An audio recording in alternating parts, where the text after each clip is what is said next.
स्वागत है आप सभी का हमारे चैनल पर।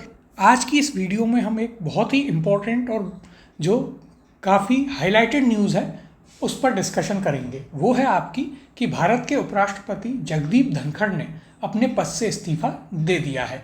तो यह न्यूज़ आपके लिए बहुत इम्पोर्टेंट हो जाती है क्योंकि आपसे अब पूछा जाएगा कि उपराष्ट्रपति से संबंधित अनुच्छेद कौन से हैं, किस अनुच्छेद के तहत वे अपना इस्तीफ़ा देते हैं, किसे वे अपना इस्तीफ़ा सौंपते हैं और उनके इस्तीफे के बाद कितने समय में नए उपराष्ट्रपति का चुनाव हो जाना चाहिए और ऐसे कौन कौन से उपराष्ट्रपति रहे हैं जिन्होंने अपने पद से इस्तीफा दिया है। तो इन सभी चीज़ों पर हम बात करेंगे। राजस्थान के एग्ज़ाम्स देने वाले स्टूडेंट्स के लिए यह और भी इम्पोर्टेंट इसलिए हो जाता है क्योंकि जगदीप धनखड़ जो हैं वे राजस्थान के झुंझुनू से ही हैं। तो देखिए यहाँ पर आपके पास खबर क्या है। सबसे पहले हम रुख करेंगे अपनी खबर का। तो देखिए खबर है कि उपराष्ट्रपति जगदीप धनखड़ उन्होंने अपने पद से इस्तीफा दे दिया है। ये कौन से नंबर के उपराष्ट्रपति थे भारत के? तो देखिए ये आपके 14वें यानी कि 14th vice president of India थे। तो सबसे पहली चीज़ आपको ये याद रखनी है कि जगदीप धनखड़ जो हैं वे भारत के 14वें उपराष्ट्रपति थे। यह सबसे पहली चीज़ आपको याद रखनी है। दूसरी, कहाँ के रहने वाले थे? तो देखिए ये रहने वाले थे आपके झुंझुनू के। कहाँ? तो झुंझुनू के वो रहने वाले थे। इसके अलावा यदि हम देखिए, क्योंकि राजस्थान के यदि आप एग्ज़ाम देते हैं तो आपसे पूछा जा सकता है इनके बारे में कि ये कब किस सदन के सदस्य रहे हैं। तो देखिए यहाँ पर यदि हम बात करें तो ये झुंझुनू के रहने वाले थे और झुंझुनू से ही ये आपके 1989 में क्या बने? यहाँ से सांसद यानी कि मेंबर ऑफ पार्लियामेंट यहाँ से बनते हैं और उसके बाद केंद्र में राज्य मंत्री भी रहते हैं। इसके अलावा यदि हम बात करें तो 1993 में ये क्या बनते हैं? 1993 में ये एमएलए बनते हैं। कहाँ से? तो देखिए एमएलए बनते हैं आपके किशनगढ़ से। तो ये तो कुछ जो फैक्ट्स हैं जगदीप धनखड़ को लेकर के वो हमें याद रखने हैं। इसके अलावा 2019 में ये क्या बनते हैं? तो 2019 में ये बनते हैं बंगाल के राज्यपाल। तो सबसे पहले तो आपको इनका जो सियासी एक सफ़र है वो भी आपके लिए इम्पोर्टेंट है जानना। तो ये चीज़ें आपको यहाँ पर याद इनके बारे में रखनी है। और फिर 2022 में क्या बनते हैं? 2022 में ये भारत के 14 वाइस प्रेसिडेंट यानी कि उपराष्ट्रपति बनते हैं। अब यहाँ पर हम बात करते हैं कि उपराष्ट्रपति आपके कौन से अनुच्छेद से संबंधित है। तो देखिए आपका आर्टिकल 63 यानी कि अनुच्छेद 63 जो है वह बात करता है किसकी? और वाइस प्रेसिडेंट की। क्या कहता है यह अनुच्छेद? यह कहता है कि भारत का एक उपराष्ट्रपति होगा। क्या होगा? भारत का एक उपराष्ट्रपति या वाइस प्रेसिडेंट होगा। यह किस आर्टिकल में कहा गया है? यह आपसे आर्टिकल 63 यानी कि अनुच्छेद 63 में कहा गया है कि भारत का एक उपराष्ट्रपति होगा। अब देखिए यहाँ पर हम जानते हैं कि जो उपराष्ट्रपति होते हैं भारत के वाइस प्रेसिडेंट वे क्या होते हैं? वे आपके राज्यसभा के पदेन अध्यक्ष भी होते हैं। यह पॉइंट भी हमें यहाँ पर याद रखना है। किसके बारे में? उपराष्ट्रपति के बारे में कि वो क्या होते हैं? वे राज्यसभा के पदेन अध्यक्ष भी होते हैं। तो यानी कि इस समय उपराष्ट्रपति और राज्यसभा के अध्यक्ष दोनों का पद खाली है। अब यदि हम बात करें आगे तो देखिए अनुच्छेद 64 यानी कि आर्टिकल 64 आपसे क्या कहता है? यह कहता है कि जो वाइस प्रेसिडेंट हैं या फिर जो आपके उपराष्ट्रपति हैं वे क्या होते हैं? वे होते हैं आपके राज्यसभा के पदेन अध्यक्ष। क्या होते हैं? राज्यसभा के पदेन अध्यक्ष यानी कि ex officio chairman of Rajya Sabha. अब यहाँ पर बात आती है कि जब उन्होंने अपना इस्तीफ़ा दे दिया है तो यहाँ पर 2 वैकेंसी हैं आपके पास। कौन सी? पहली उपराष्ट्रपति की और दूसरी रहती है आपके राज्यसभा के अध्यक्ष की। तो पहली चीज़ वे अपना इस्तीफा किसे देते हैं, तो देखिए वाइस प्रेसिडेंट जो हैं अपना इस्तीफा यानी कि अपना रिज़ाइन किसे देते हैं, तो वाइस प्रेसिडेंट जो है वह अपना रिज़ाइन देता है भारत के राष्ट्रपति को यानी कि प्रेसिडेंट ऑफ इंडिया को अपना रिज़ाइन देता है, अपना इस्तीफा देता है। किस अनुच्छेद के तहत, तो यह देता है आपके आर्टिकल 67A यानी कि अनुच्छेद 67A के तहत उपराष्ट्रपति अपना इस्तीफा देते हैं। किसको, राष्ट्रपति को अपना इस्तीफा सौंपते हैं।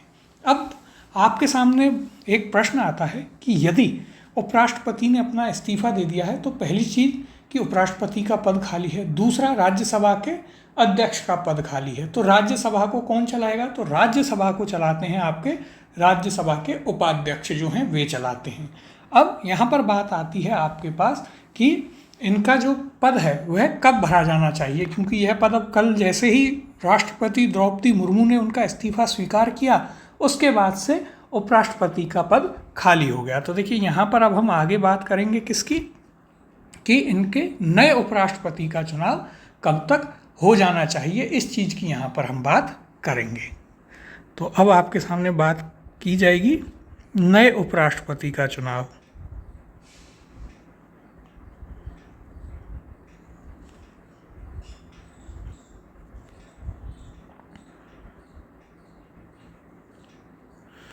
और ये आपके लिए बहुत ही इम्पॉर्टेंट है। क्यों, क्योंकि यहाँ पर आप इसे राष्ट्रपति की भांति सोचकर गलत कर देंगे, तो ये इस पर आपको ज़रूर ध्यान देना है। तो देखिए नए उपराष्ट्रपति का चुनाव इससे संबंधित है आपका कौन सा, इससे संबंधित है आपके आर्टिकल 68(2) 68(2) यानी कि अनुच्छेद 68(2) इससे संबंधित है। यह क्या कहता है, तो देखिए यह कहता है कि यदि किसी भी कारण से वाइस प्रेसिडेंट का पद यानी कि उपराष्ट्रपति का जो पद है पद खाली हो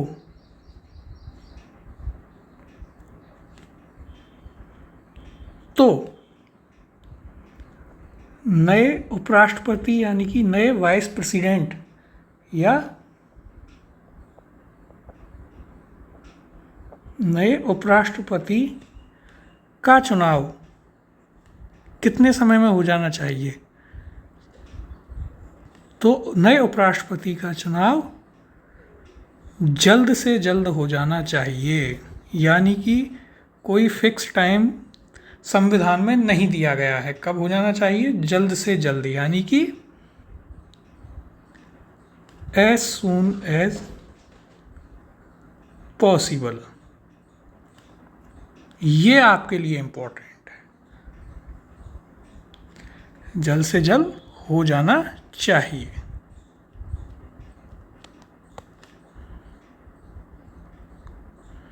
अब देखिए होता क्या है कि यहाँ पर हम इसे कई बार राष्ट्रपति की तरह समझकर क्या कर लेते हैं, यहाँ पर सोचते हैं कि यह भी 6 महीने में हो जाना चाहिए। यदि हम बात करें राष्ट्रपति की, यदि राष्ट्रपति का पद खाली हो तो राष्ट्रपति का तो हो जाना चाहिए 6 महीने में, लेकिन उपराष्ट्रपति के लिए ऐसा कोई प्रबंध नहीं है कि 6 महीने में ही होना चाहिए, जल्द से जल्द करा लेना चाहिए। हो सकता है अगले दिन ही हो जाए, हो सकता है 4 महीने बाद हो सकता है 2 साल बाद हो, या फिर हो सकता है 10 दिन बाद हो। तो कोई ऐसा प्रावधान नहीं है कि 1 महीने 2 महीने 6 महीने में कराया जाए। तो ये आपके लिए याद रखना बहुत ही इम्पॉर्टेंट है, क्या कि जल्द से जल्द होना चाहिए, कोई समय सीमा उसमें नहीं दी गई है। अब प्रश्न उठता है कि जब यदि हम बात करें कार्यकाल कितना होता है उपराष्ट्रपति का, तो देखिए कार्यकाल की हम यहाँ पर बात कर लेते हैं। कार्यकाल यानी कि आपका टेन्योर, टेन्योर कितना होता है किसका, कार्यकाल या टेन्योर ऑफ वाइस प्रेसिडेंट, वो होता है आपका 5 साल। अब यहाँ पर आपके पास सवाल उठता है कि जो आपका उपराष्ट्रपति है वो, यदि हम बात करें जो उपराष्ट्रपति है, जो नया उपराष्ट्रपति चुना जाएगा वह अब बचे हुए जो उसके पुराने वाले के 5 साल में, जैसे यदि हम बात करें जगदीप धनखड़ के 2 साल और बचे हुए थे, तो क्या नया जो चुना जाएगा वह 2 साल के लिए ही रहेगा या क्या होगा? तो देखिए यहाँ पर हमें क्या याद रखना है कि नए जो वाइस प्रेसिडेंट होंगे, यानी कि जो नए उपराष्ट्रपति होंगे, नए वाइस प्रेसिडेंट या उपराष्ट्रपति का कार्यकाल कितने वर्ष का होगा? तो उनके पद संभालने, यानी कि जिस दिन से वे उपराष्ट्रपति का पद संभालते हैं, उनके पद संभालने की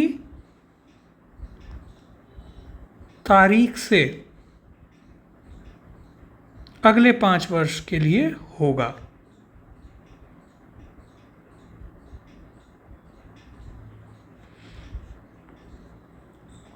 तो ये भी आपको याद रखना है। ये भी आपके लिए एक इम्पॉर्टेंट फैक्ट है यहाँ पर, जो आपको याद रखना है कि जो नए वाइस प्रेसिडेंट या फिर नए उपराष्ट्रपति चुने जाएंगे उनका कार्यकाल कितना होगा। आपसे ऑप्शन में यह पूछा जाएगा कि शेष बचे हुए कार्यकाल के लिए, उस अवधि के लिए, या फिर जिस दिन से वो अपना पद ग्रहण करते हैं उससे अगले 5 वर्ष के लिए। तो आपको याद रखना है नए उपराष्ट्रपति का कार्यकाल उनके पद संभालने की तारीख से अगले 5 वर्ष के लिए होगा। ये चीज़ आपको याद रखनी है। तो देखिए यहाँ तक हमने क्या क्या बात कर ली। यहाँ पर यदि आप देखेंगे तो सबसे पहले हमने बात करी कि जगदीप धनखड़ कौन से नंबर के उपराष्ट्रपति थे, तो 14वें नंबर के। कहाँ से थे? झुंझुनू से। 1989 में वहाँ से सांसद बने, 93 में किशनगढ़ से विधायक बनते हैं, 2019 में बंगाल के राज्यपाल और 2022 में 14वें उपराष्ट्रपति बनते हैं। फिर हमने बात करी कि उपराष्ट्रपति जो हैं उनका जिक्र कहाँ आता है, तो वह आता है भारतीय संविधान के अनुच्छेद 63 में, जो कि क्या कहता है कि भारत का एक उपराष्ट्रपति होगा। और आर्टिकल 64 क्या कहता है कि वाइस प्रेसिडेंट या उपराष्ट्रपति जो हैं वे राज्यसभा के पदेन अध्यक्ष होंगे। फिर हमने बात करी कि उन्होंने अपना इस्तीफा दिया है, तो उपराष्ट्रपति अपना इस्तीफा किसे देता है, तो अनुच्छेद 67A के तहत उपराष्ट्रपति अपना इस्तीफा प्रेसिडेंट ऑफ इंडिया यानी कि किसको देता है, यानी कि वह देता है राष्ट्रपति को। और राष्ट्रपति अपना इस्तीफा किसे देते हैं, वो देते हैं उपराष्ट्रपति को। फिर मुख्य बात आती है कि अब नए उपराष्ट्रपति का चुनाव कब होगा। तो देखिए उसका प्रावधान दिया गया है आपको अनुच्छेद 68(2) में। क्या प्रावधान है कि यदि उपराष्ट्रपति का पद खाली हो जाए तो नए उपराष्ट्रपति का चुनाव जल्द से जल्द यानी कि एज सून एज पॉसिबल हो जाना चाहिए। और जबकि राष्ट्रपति का कब होता है, राष्ट्रपति का पद खाली होने के 6 महीने के भीतर भीतर हो जाना चाहिए। लेकिन यहाँ पर ऐसी कोई टाइम लिमिट नहीं दी गई है, यहाँ पर सिर्फ इतना ही है कि जल्द से जल्द हो जाना चाहिए। कार्यकाल कितना होता है, तो कार्यकाल होता है उनका 5 वर्ष या 5 साल का। फिर यदि हम बात करें कि जो नए उपराष्ट्रपति होंगे उनका कार्यकाल कितना होगा, तो उनका कार्यकाल होगा जिस तारीख से वो अपना पद संभाल रहे हैं उससे लेकर के अगले 5 वर्ष तक के लिए उनका कार्यकाल होगा। अब यदि हम बात करें तो देखिए जगदीप धनखड़ से पहले किस उपराष्ट्रपति ने अपने पद से इस्तीफा दिया है। तो देखिए यहाँ पर एक और अंतिम महत्वपूर्ण बात, इंपॉर्टेंट चीज़ जो हम बात करेंगे जिस पर, वो क्या है, तो किसने अपने उपराष्ट्रपति पद से इस्तीफा देने वाले कौन कौन हैं। क्योंकि इस तरीके के फैक्ट्स भी आपसे क्वेश्चन में पूछे जा सकते हैं।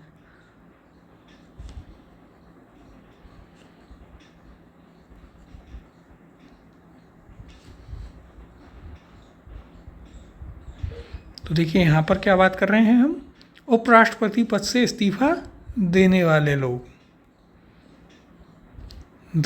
लोगों के नाम, किसने इस्तीफा दिया है उपराष्ट्रपति पद से जगदीप धनखड़ से पहले। तो देखिए जगदीप धनखड़ से पहले सिर्फ 2 लोगों ने अपने पद से, उपराष्ट्रपति पद से इस्तीफा दिया है। पहले कौन थे, तो पहले थे आपके सामने वीवी गिरी। कौन? वीवी गिरी। इन्होंने कब दिया? तो इन्होंने दिया था 1969 में। वर्ष भी आपको याद रखना है। वीवी गिरी ने कब? 1969 में। और दूसरे व्यक्ति कौन थे जिन्होंने इस्तीफा दिया? तो वे थे आपके आर वेंकटरमण। कौन थे? तो वे थे आर वेंकटरमण। इन्होंने कब दिया? तो इन्होंने 1987 1987 में इन्होंने अपना इस्तीफा दिया था। किसने? तो आर वेंकटरमण ने। किस लिए? तो इन दोनों ने ही राष्ट्रपति पद का चुनाव लड़ने के लिए। तो यहाँ पर आप यह बात भी याद रखें।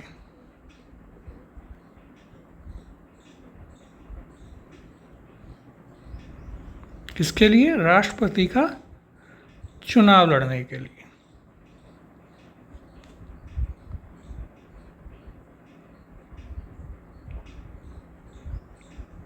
अपने पद से इस्तीफा दिया था। तो ये चीज़ आपको यहाँ पर याद रखनी है। कुछ इंपॉर्टेंट फैक्ट्स भी हमने यहाँ पर डिस्कस कर लिए आपके, और इनसे रिलेटेड जो चीज़ें थी वो भी हमने यहाँ पर डिस्कस कर ली हैं।